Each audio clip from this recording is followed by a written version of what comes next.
11:18కి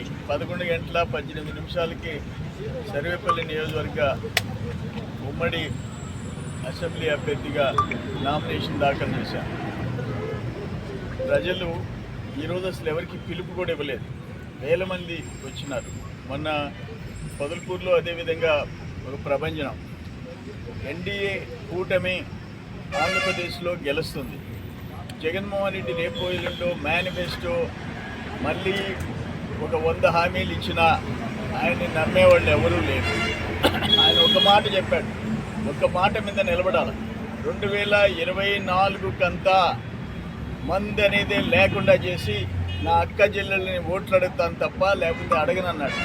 45 ఏళ్లకి పింఛను ఇచ్చేస్తానన్నాడు, కరెంటు ఛార్జీలు తగ్గించేస్తానన్నాడు. 2019లో చెప్పిన హామీలు ఇవి.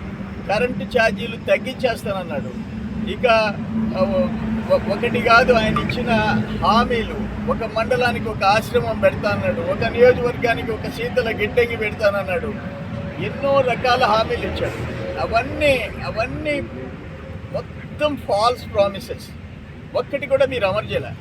నా దగ్గర ఉంది మీ నోటి గుండా మీరు చెప్పిన హామీలు దాదాపు 99 హామీలు. మీరు 99%, 99.5% నేను అమలు చేశానంటారు. 99 హామీలు మీరు అమలు చేయలేదని చెప్పేదానికి మా దగ్గర సాక్ష్యాలు ఉన్నాయి. మీకు అసలు ఓటు అడిగే హక్కు లేదు. రాష్ట్రాన్ని అప్పుల ఆంధ్రప్రదేశ్గా, అరాచక ఆంధ్రప్రదేశ్గా మార్చేసేసినారు. అందుకనే ఈరోజు ఒక స్థిరమైన నాయకత్వం కావాలని చెప్పేసి కోరుకుంటున్నాడు. ఒక రియల్ హీరో, ప్రైవేట్ లైఫ్లో, పర్సనల్ లైఫ్లో కూడా హీరో, సినిమాల్లో హీరో, రాజకీయాల్లో కూడా మంచి మనసున్న మనిషి పవన్ కళ్యాణ్ గారు గుండెల్లో నుంచి వచ్చింది చెప్తాడు. అటువంటి పవన్ కళ్యాణ్ గారు చంద్రబాబు నాయుడు గారి నాయకత్వం ఈ రాష్ట్రానికి అవసరం అని చెప్పి ఉమ్మడిగా పోవాలా, కేంద్రం సపోర్ట్ లేకపోతే ఈ రాష్ట్రాన్ని గాడిలో పెట్టలేమని చెప్పి 3 పార్టీలని కలిపిన credit goes to Pawan Kalyan garu. అందుకనే ఈరోజు రాష్ట్రం అంతా కూడా ఒక మంచి మూమెంట్ వచ్చింది.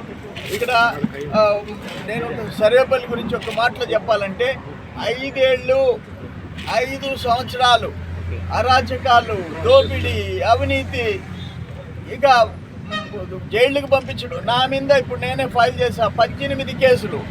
నా జీవితంలో ఒక కేసు లేదు, 18 కేసులు. ఎప్పుడన్నా చూసామా ఇటువంటి పరిస్థితి అంటున్నా నేను. 5 సంవత్సరాలు మీరు చేసిన దోపిడీ, అరాచకాలకి ఒక ప్రతిఘటన. అప్పుడు సినిమా చూసాము, విజయశాంతి సినిమా ప్రతిఘటన సూపర్ హిట్ అయింది. అదే పరిస్థితి ఈరోజు సర్వేపల్లి నియోజకవర్గంలో నిన్ను ప్రతిఘటించేదానికి జనమంతా ఒకటైపోయినారు. గ్రామాలు ఖాళీ అయిపోతున్నాయి. నువ్వు తట్టుకోలేవు ఈ ఎలక్షన్లో అని చెప్పేసి నేను మనవి చేస్తున్నా. నీ డబ్బు, అడ్డంగా సంపాదించిన డబ్బు, నిన్న మందు లాట్ దొరికింది, మందు దొరికింది. నీ ఎవరు, నీ మారు సుధాకర్ రెడ్డి ఎవరు? నీ బిజినెస్ పార్ట్నర్, హైదరాబాద్లో నీ రియల్ ఎస్టేట్లో పార్ట్నర్, నీ కంపెనీలో పార్ట్నర్ ఈరోజు అరెస్ట్ అయ్యి జైలుకి పోయినాడు. ఆ రోజు అదే కల్తీ మద్యం తెచ్చి 14లో గోవా కల్తీ మద్యం తెచ్చి వాళ్ళందరూ జైలుకి పంపించావు. జైల్లో అప్పు చనిపోయినాడు. నువ్వు నీ మనుషులు బెయిల్ తెచ్చుకొని బతికారు. ఈరోజు నేను ఒక్క విషయం తెలియజేస్తుండా. అబౌట్ ఎ మంత్ బ్యాక్, నెల రోజుల క్రితం 3,000 కేసులు. ఒకటి రాయల్ ప్యాలెస్, 2 ఇంకేదో ఒక బ్రాండ్. ఆ 2 బ్రాండ్లు 33,000 కేసులు. అంటే దాదాపు 1,40,000 చిల్లర బాటిల్స్ డంప్స్ స్టాక్ చేసి ఉండవు. అందుకే నేను సర్వేపల్లి ప్రజలకు ఒక పిలిపించిన, మీరు ఆ మందు తాగనే వద్దు. గోవర్ధన్ రెడ్డి ఇచ్చిన మందు తాగొద్దు. అంతకుముందు 7 మంది చనిపోయినారు. డంప్స్ మొత్తం ఎక్సైజ్ డిపార్ట్మెంట్ కాల్ చేయాల్సిన పరిస్థితి వచ్చింది. ఆ పరిస్థితి తెచ్చుకోవద్దని చెప్పేసి నేను మళ్ళీ చెప్తుండా, ఒక ప్రతిఘటన సినిమా చూపించేదానికి సర్వేపల్లి నియోజకవర్గ ప్రజలు కాకాని గోవర్ధన్ రెడ్డికి ఒక సినిమా చూపించేదానికి సిద్ధపడ్డారని చెప్పేసి నేను తెలియజేస్తున్నా. వరప్రసాద్ గారు ఐఏఎస్ ఆఫీసర్గా, ఎంపీగా, ఎమ్మెల్యేగా అనుభవజ్ఞుడు. ఈరోజు పార్లమెంట్ అభ్యర్థిగా మన ముందుకు వచ్చినాడు. ఆయన గెలుస్తాడు. కేంద్రం నుంచి నిధులు తేగలిగిన సత్తా ఉంది. ఇటు అధికారుల్లో, ఇటు రాజకీయ నాయకుల్లో కలిసిపోగలిగిన నాయకుడు ఈరోజు మాకు వచ్చాడు. ఆయన కేంద్రంలో, నేను రాష్ట్రంలో నిధులు తెచ్చి ఈ జిల్లాని, నెల్లూరు జిల్లాని మళ్ళీ ఏమైతే ఇరిగేషన్ ప్రాజెక్టుల దగ్గర నుంచి ఏమైతే ఆగిపోయినాయో, ఆ పెట్టుబడులు ఆగిపోయినాయో, పరిశ్రమలు ఆగిపోయినాయో, వాటన్నిటిని తెచ్చి తీరుతామని చెప్పేసి నేను తెలియజేస్తున్నాను.